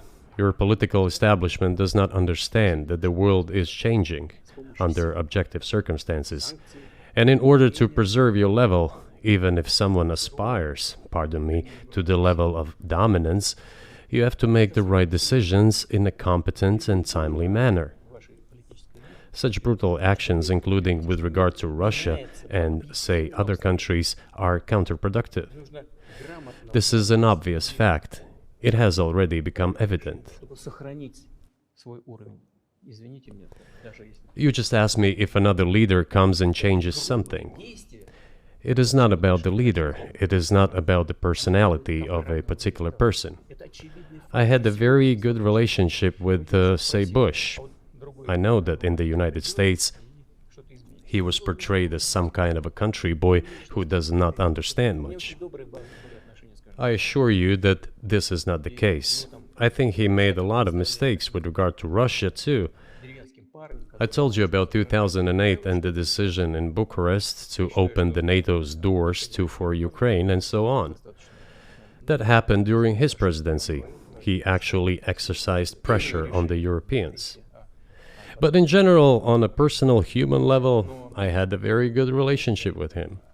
He was no worse than any other American or Russian or European politician. I assure you, he understood what he was doing as well as others. I had such personal relationship with Trump as well. It is not about the personality of the leader, it is about the elite's mindset. If the idea of domination at any cost, based also on forceful actions, dominates the American society, nothing will change. It will only get worse. But if, in the end, one comes to the awareness that the world has been changing due to the objective circumstances, and that one should be able to adapt to them in time, using the advantages that the US still has today, then perhaps something may change. Look, China's economy has become the first economy in the world in purchasing power parity. In terms of volume, it overtook the US a long time ago. The USA comes second, then India, 1.5 billion people, and then Japan, with Russia in the 5th place. Russia was the first economy in Europe last year, despite all the sanctions and restrictions. Is it normal from your point of view? Sanctions, restrictions, impossibility of payments in dollars, being cut off from SWIFT services, sanctions against our ships carrying oil, sanctions against airplanes, sanctions in everything, everywhere. The largest number of sanctions in the world which are applied against Russia. And we have become Europe's first economy during this time. The tools that US uses don't work. Well, one has to think about what to do. If this realization comes to the ruling elites, then yes, then the first person of the state will act in anticipation of what the voters and the people who make decisions at various levels expect from this person. Then maybe something will change. But you're describing two different systems. You say that the leader acts in the interest of the voters, but you also say these decisions are not made by the leader, they're made by the ruling classes. You've run this country for so long, you've known all these American presidents. What are those power centers in the United States, do you think? Like, who actually makes the decisions?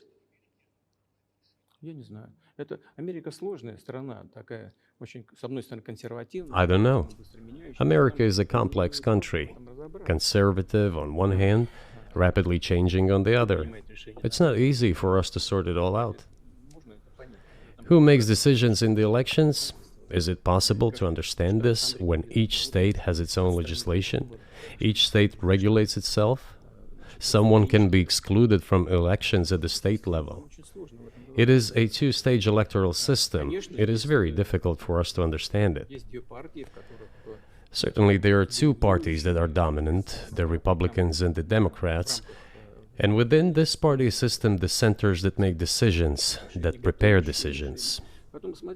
Then, look, why, in my opinion, after the collapse of the Soviet Union, such an erroneous, crude, completely unjustified policy of pressure was pursued against Russia? After all, this is a policy of pressure. NATO expansion, support for the separatists in Caucasus, creation of a missile defense system. These are all elements of pressure. Pressure, pressure, pressure. Then, dragging Ukraine into NATO is all about pressure, pressure, pressure. Why? I think, among other things, because excessive production capacities were created. During the confrontation with the Soviet Union, there were many centers created and specialists on the Soviet Union who could not do anything else. They convinced the political leadership that it is necessary to continue chiseling Russia, to try to break it up, to create on this territory several quasi-state entities, and to subdue them in a divided form, to use their combined potential for the future struggle with China. This is a mistake, including the excessive potential of those who worked for the confrontation with the Soviet Union. It is necessary to get rid of this. There should be new, fresh forces, people who look into the future and understand what is happening in the world. Look at how Indonesia is developing. 600 million people. Where can we get away from that? Nowhere. We just have to assume that Indonesia will enter. It is already in the club of the world's leading economies, no matter who likes it or dislikes it. Yes, we understand and are aware that in the United States, despite all the economic problems, the situation is still normal, with the economy growing decently. The GDP is growing by 2.5%, if I'm not mistaken. But if we want to ensure the future, then we need to change our approach to what is changing. As I already said, the world would nevertheless change, regardless of how the developments in Ukraine end. The world is changing. In the United States themselves, experts are writing that the United States are nonetheless gradually changing their position in the world. It is your experts who write that. I just read them. The only question is how this would happen, painfully and quickly, or gently and gradually. And this is written by people who are not anti-American. They simply follow global development trends. That's it. And in order to assess them and change policies, we need people who think, look forward, can analyze and recommend certain decisions at the level of political leaders. I just have to ask, you've said clearly that NATO expansion eastward is a violation of the promise you all were made in 1990. It's a threat to your country. Right before you sent troops into Ukraine, the Vice President of the United States went to the Munich Security Conference and encouraged the President of Ukraine to join NATO. Do you think that was an effort to provoke you into military action? Мы просто, я еще раз повторяю, мы многократно предлагали... I repeat once again, we have repeatedly proposed to seek a solution to the problems that arose in Ukraine after 2014 coup d'etat through peaceful means. But no one listened to us. And moreover, the Ukrainian leaders who were under the complete US control suddenly declared that they would not comply with the Minsk agreements. They disliked everything there and continued military activity in that territory. Шло освоение этой территории натовскими военными структурами под видом различных центров. And in parallel, that territory was being exploited by NATO military structures under the guise of various personnel training and retraining centers. They essentially began to create bases there. That's all. Ukraine announced that the Russians were a non-titular nationality, while passing the laws that limit the rights of non-titular nationalities in Ukraine. Ukraine, having received all these southeastern territories as a gift from the Russian people, suddenly announced that the Russians were a non-titular nationality in that territory. Is that normal? All this put together led to the decision to end the war that neo-Nazis started in Ukraine in 2014. Do you think Zelensky has the freedom to negotiate a settlement to this conflict?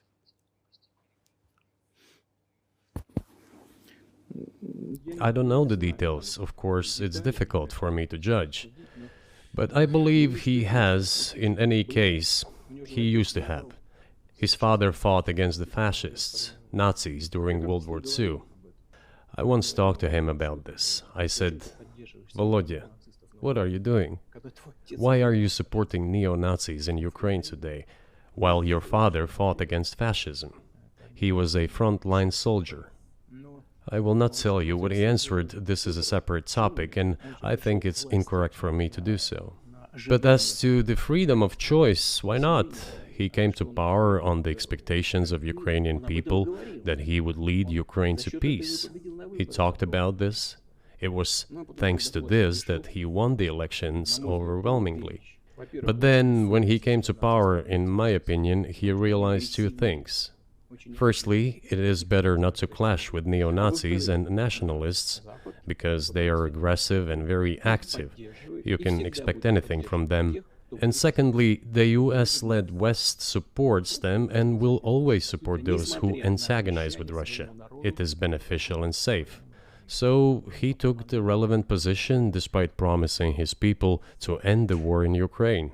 He deceived his voters. But do you think at this point, as of February 2024, he has the latitude, the freedom to speak with you or your government directly about putting an end to this, which clearly isn't helping his country or the world? Can he do that, do you think? Ну, а почему нет? Он же Why not? He considers himself head of state. He won the elections. Although we believe in Russia that the coup d'etat is the primary source of power for everything that happened after 2014.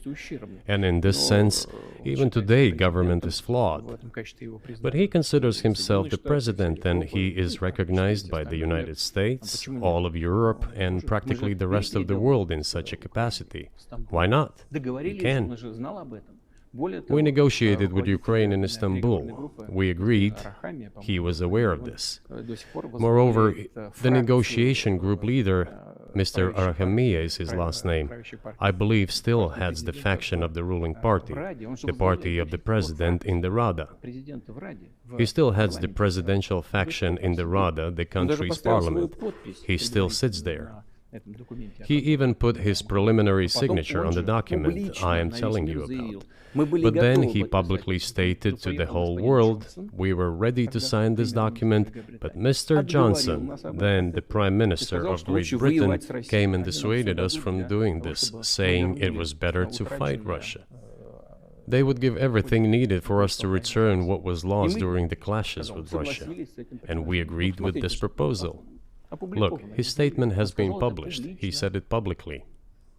Can they return to this or not? The question is, do they want it or not? Further on, President of Ukraine issued a decree prohibiting negotiations with us.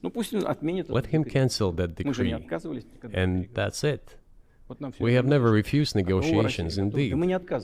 We hear all the time, is Russia ready? Yes, we have not refused. It was them who publicly refused. Well, let him cancel his decree and enter into negotiations. We have never refused. And the fact that they obeyed the demand or persuasion of Mr. Johnson, the former Prime Minister of Great Britain, seems ridiculous and very sad to me. Because, as Mr. Arachamia put it, we could have stopped those hostilities with war a year and a half ago already. But the British persuaded us and we refused this. Where is Mr. Johnson now?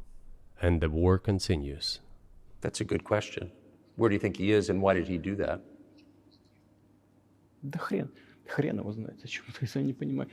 Hell knows. I don't understand it myself. There was a general starting point. For some reason, everyone had the illusion that Russia could be defeated on the battlefield. Because of arrogance, because of a pure heart, but not because of a great mind. You've described the connection between Russia and Ukraine. You've described Russia itself a couple of times as orthodox. That's central to your understanding of Russia. You've said you're orthodox. What does that mean for you? You're a Christian leader by your own description. So what effect does that have on you?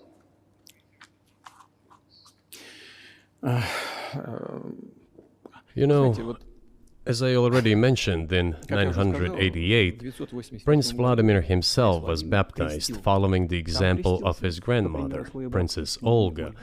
And then he baptized his squad. And then, gradually, over the course of several years, he baptized all the Rus. It was a lengthy process, from pagans to Christians. It took many years. But in the end, this orthodoxy, Eastern Christianity, deeply rooted itself in the consciousness of the Russian people. When Russia expanded and absorbed other nations who profess Islam, Buddhism, and Judaism, Russia has always been very loyal to those people who profess other religions. This is her strength. This is absolutely clear.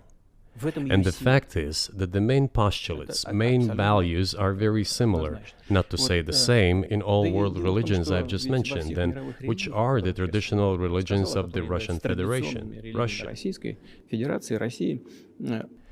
By the way, Russian authorities were always very careful about the culture and religion of those people who came into the Russian Empire.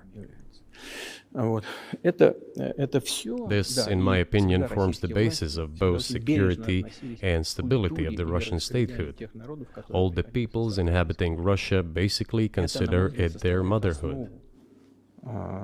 If, say, people move over to you or to Europe from Latin America, an even clearer and more understandable example, people come, but yet they have come to you or to European countries from their historical homeland. And people who profess different religions in Russia consider Russia their motherland. They have no other motherland. We are together. This is one big family, and our traditional values are very similar. I've just mentioned one big family, but everyone has his, her own family. And this is the basis of our society. And if we say that the motherland and the family are specifically connected with each other, it is indeed the case, since it is impossible to ensure a normal future for our children and our families unless we ensure a normal, sustainable future for the entire country, for the motherland. That is why patriotic sentiment is so strong in Russia. But can I say that the one way in which the religions are different is that Christianity is specifically a nonviolent religion. Jesus says, turn the other cheek, don't kill. How can a leader who has to kill, of any country, how can a leader be a Christian? How do you reconcile that to yourself?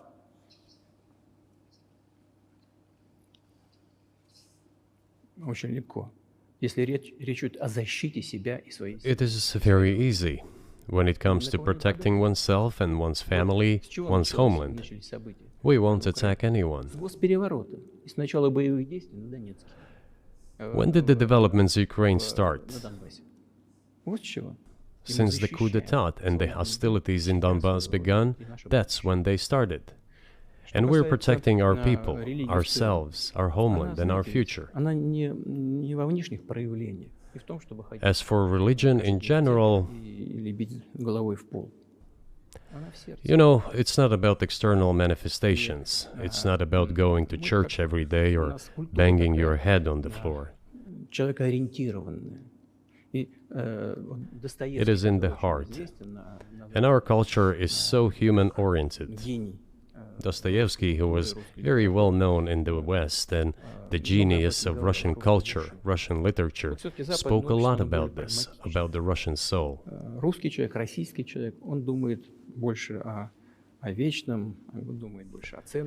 After all, Western society is more pragmatic. Russian people think more about the eternal, about moral values. I don't know, maybe you won't agree with me, but Western culture is more pragmatic after all.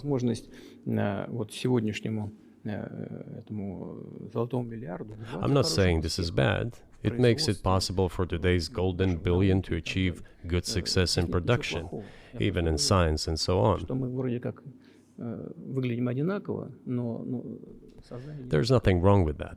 I'm just saying that we kind of look the same, but our minds are So do you see the supernatural at work as you look out across what's happening in the world now? Do you see God at work? Do you ever think to yourself, these are forces that are not human?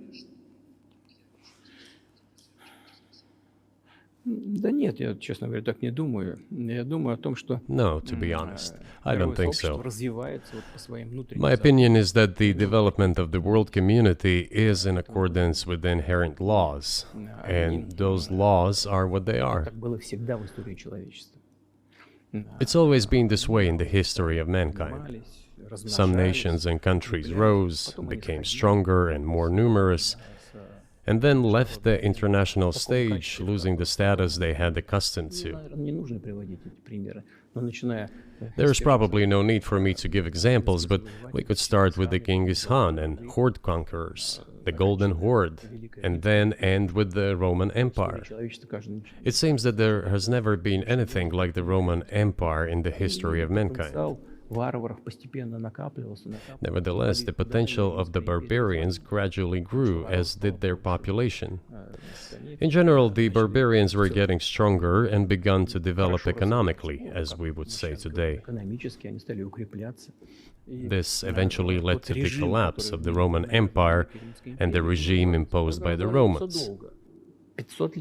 Этот процесс However, разложения Великой it took Римской 5 centuries for the Roman Empire to fall apart. в сегодняшней ситуации The разница difference with what is happening now процессы изменений is that all the processes of change are happening at a much faster pace than in Roman times.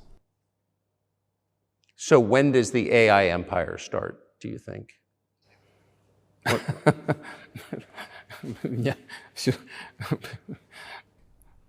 в более You're сложные asking вопросы. increasingly more complicated questions. To answer them, you need to be an expert in big Для того, numbers, чтобы big ответить, data, надо быть, and конечно, AI. специалистом в Mankind is сфере currently очень facing сильно. many threats. В сфере вот Due to этой the genetic researches, it is now possible to человечество много create a угроз. superhuman, a specialized human being, генетики. a genetically engineered athlete, scientist, military man. There are reports that Elon Musk had already had a chip implanted in the human brain in the USA. США Илон Маск внедрил уже чип в мозг какого-то человека. What do you think of that? Ну, Маска, я думаю, что Маска остановить Well, невозможно. I think there's no stopping Elon Musk. He will do as he sees fit. Надо искать Nevertheless, способы. you need to find some common ground with him, search for ways to persuade him.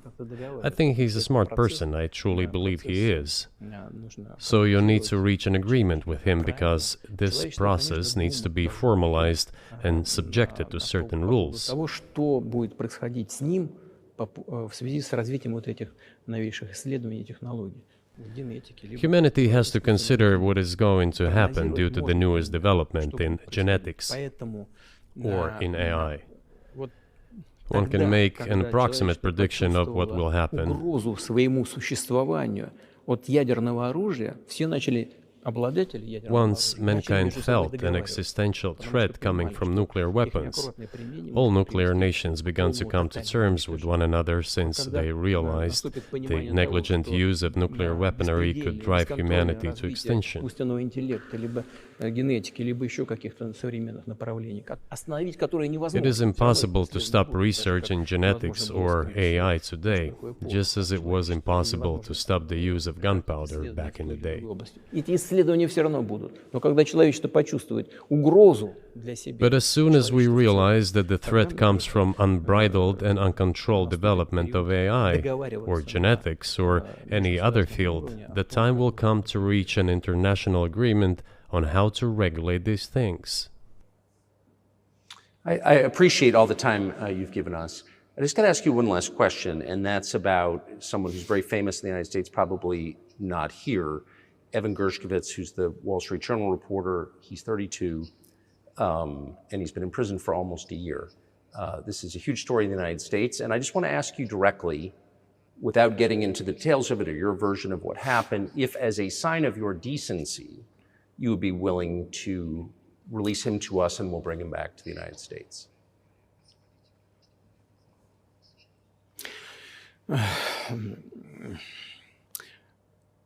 мы столько сделали жестов доброй воли, что, мне кажется, мы исчерпали все лимиты. We have done so many gestures of goodwill out of decency that I think we have run out of them. Ни разу не ответил. Но We have never seen anyone reciprocate to us in a similar manner.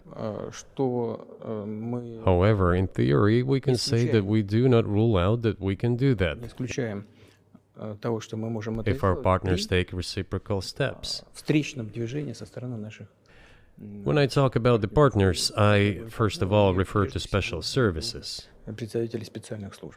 Special services are in contact with one another. They are talking about the matter in question. На то, чтобы не решить это. There is no taboo to settle this Мы issue. готовы ее решать. We are willing to solve Там it. есть определенные условия, которые But there are certain terms being discussed via special services по channels. партнерским каналам между спецслужбами. I believe an agreement can be reached. So typically, I mean, this stuff has happened for obviously centuries. One country catches another spy within its borders, it trades it for one of its own intel guys in another country. I think what makes, and it's not my business, but what makes this different is the guy's obviously not a spy, he's a kid. And maybe he was breaking your law in some way, but he's not a super spy, and everybody knows that. And he's being held hostage in exchange, which is true. With respect, it's true, and everyone knows it's true.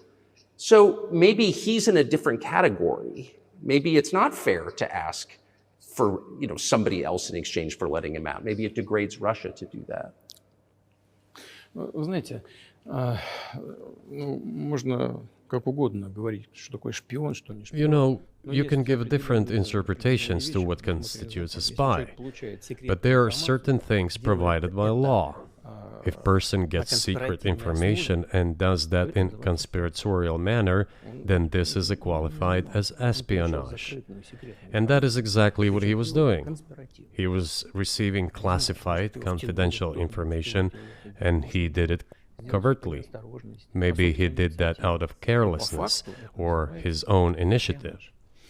Considering the sheer fact, this is qualified as espionage. The fact has been proven, as he was caught red-handed when he was receiving this information.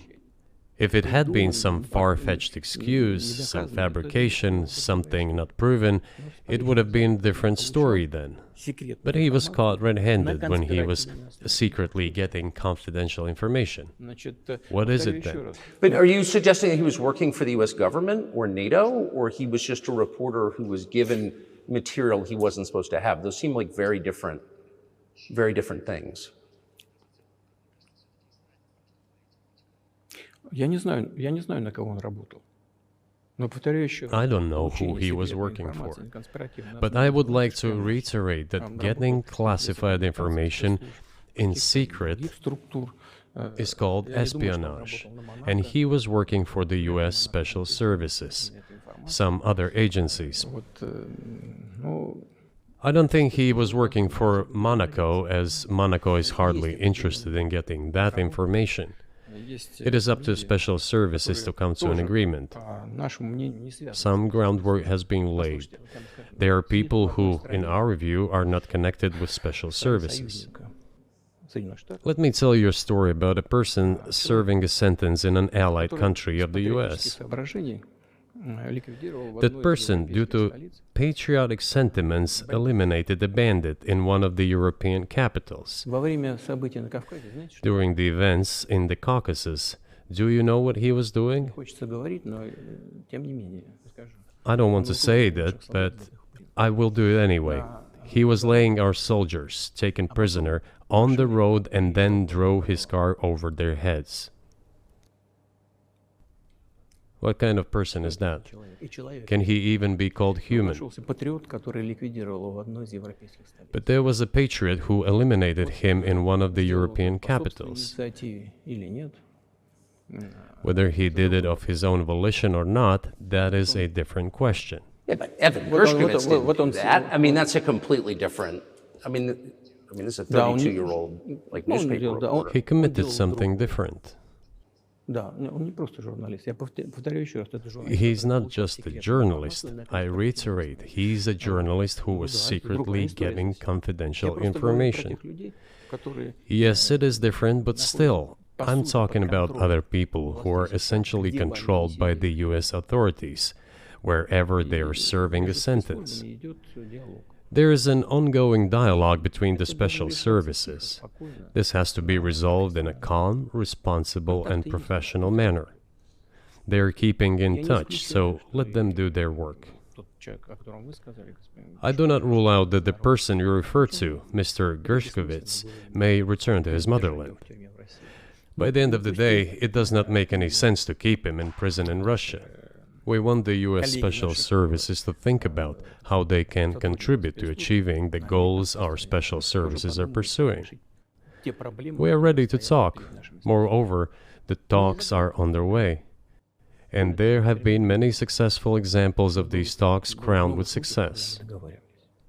Probably this is going to be crowned with success as well.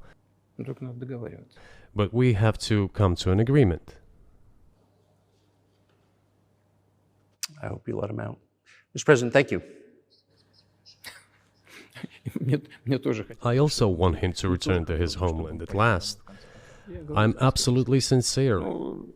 But let me say once again, the dialogue continues. The more public we render things of this nature, the more difficult it becomes to resolve them.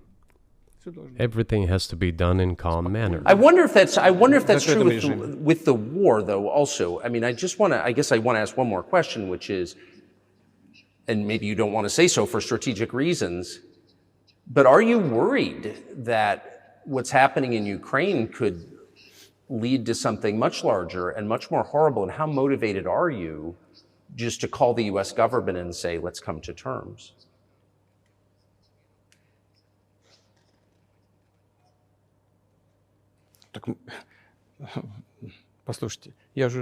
I already said that we did not refuse to talk. We are willing to negotiate.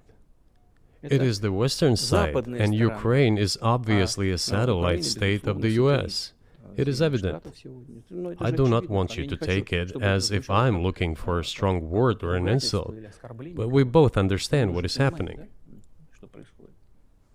The financial support, $72 billion was provided. Germany ranks second, then other European countries come. Dozens of billions of US dollars are going to Ukraine. There's a huge influx of weapons. In this case, you should tell the current Ukrainian leadership to stop and come to negotiating table, rescind this absurd decree. We did not refuse. Sure, but you already said it. I didn't think you meant it as an insult because you already said correctly, it's been reported that Ukraine was prevented from negotiating a peace settlement by the former British Prime Minister acting on behalf of the Biden administration. So of course they're a satellite. Big countries control small countries. That's not new. And that's why I asked about dealing directly with the Biden administration, which is making these decisions, not President Zelensky of Ukraine. Если администрация Зеленского на Украине отказалась от переговоров, well, if the Zelensky administration in Ukraine refused to negotiate, I assume they did it under the instruction from Washington. If Washington believes it to be the wrong decision, let it abandon it. Let it find a delicate excuse so that no one is insulted. Let it come up with a way out. It was not us who made this decision, it was them. So let them go back on it. That is it.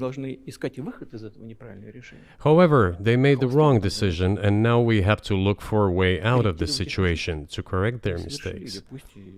They did it, so let them correct it themselves. We support this. So I just want to make sure I'm not misunderstanding what you're saying. I don't think that I am. I think you're saying you want a negotiated settlement to what's happening in Ukraine.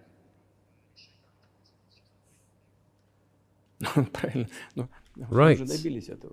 And we made it. We prepared a huge document in Istanbul that was initialed by the head of the Ukrainian delegation. He affixed his signature to some of the provisions, not to all of it. He put his signature and then he himself said, we were ready to sign it and the war would have been over long ago, 18 months ago. However, Prime Minister Johnson came, talked us out of it, and we missed that chance. Well, you missed it, you made a mistake. Let them get back to that, that is all. Why do we have to bother ourselves and correct somebody else's mistakes? I know one can say it is our mistake. It was us who intensified the situation and decided to put an end to the war that started in 2014 in Donbass, as I have already said, by means of weapons. Let me get back to further in history. I already told you this. We were just discussing it. Let us go back to 1991, when we were promised that NATO would not expand, to 2008, when the doors to NATO opened to the declaration of state sovereignty of Ukraine, declaring Ukraine a neutral state. Let us go back to the fact that NATO and US military bases started to appear on the territory of Ukraine, creating threats to us. Let us go back to coup d'etat in Ukraine in 2014. It is pointless though, isn't it? We may go back and forth endlessly, but they stopped negotiations. Is it a mistake? Yes. Correct it. We are ready. What else is needed? Do you think it's too humiliating at this point for NATO to accept Russian control of what was 2 years ago Ukrainian territory? Я же сказал, I said, let them think how to do it with dignity. There are options if there is a will. Варианты есть. Но если такое желание. Up until now, there has been the uproar and screaming about inflicting a strategic defeat on Russia on the battlefield. Стратегического поражения России, поражения на Now they are apparently coming to realize that it is difficult to achieve, if possible at all. In my opinion, it is impossible by definition. It is never going to happen. It seems to me that now, those who are in power in the West have come to realize this as well. это осознание пришло. Подумайте теперь. If so, if the realization has set in, they have to think what to do next. Того, We are ready for this dialogue. Would you be willing to say, congratulations, NATO, you won, and just keep the situation where it is now? Ну, вы знаете, это предмет переговоров. You know, it is a subject matter for the negotiations. No one is willing to conduct, or, to put it more accurately, Точнее сказать, хотят. they are willing but do not know how to do it. Я не только вижу, I know they want я to. знаю, что It is not just I see it, but I know they do want it. But they are struggling to understand how to do it. They have driven the situation to the point where we are at. It is not us who have done that. It is our partners, opponents who have done that. Well, now let them think how to reverse the situation. We're not against it. It would be funny if it were not so sad. Да, было бы смешно, если бы не было так грустно. This endless mobilization in Ukraine, the hysteria, the domestic problems, sooner or later it will result in agreement. Истерика, там, внутренние проблемы. You know, this probably sounds strange given the current situation, Все равно мы договоримся. И but the relations between the two peoples will be может, даже rebuilt странно в anyway. сегодняшней ситуации прозвучит. It will take a lot of time, but they will heal. Между народами восстановится. Потребуется много времени. I'll give you very unusual examples.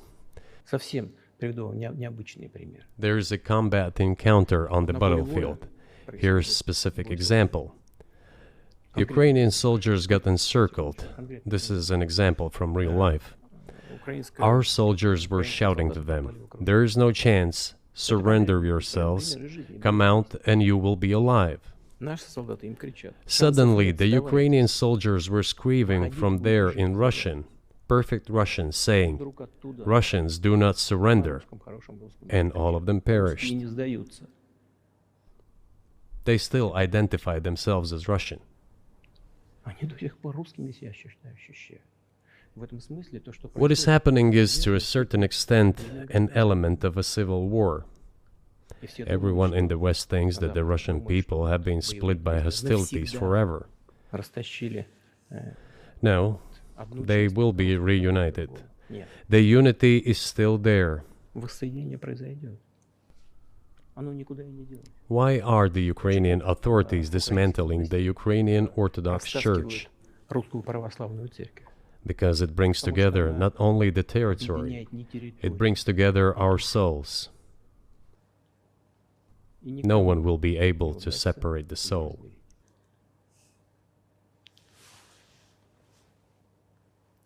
Shall we end here, or is there anything else? No, I think that's great. Спасибо. Thank you, Mr. President.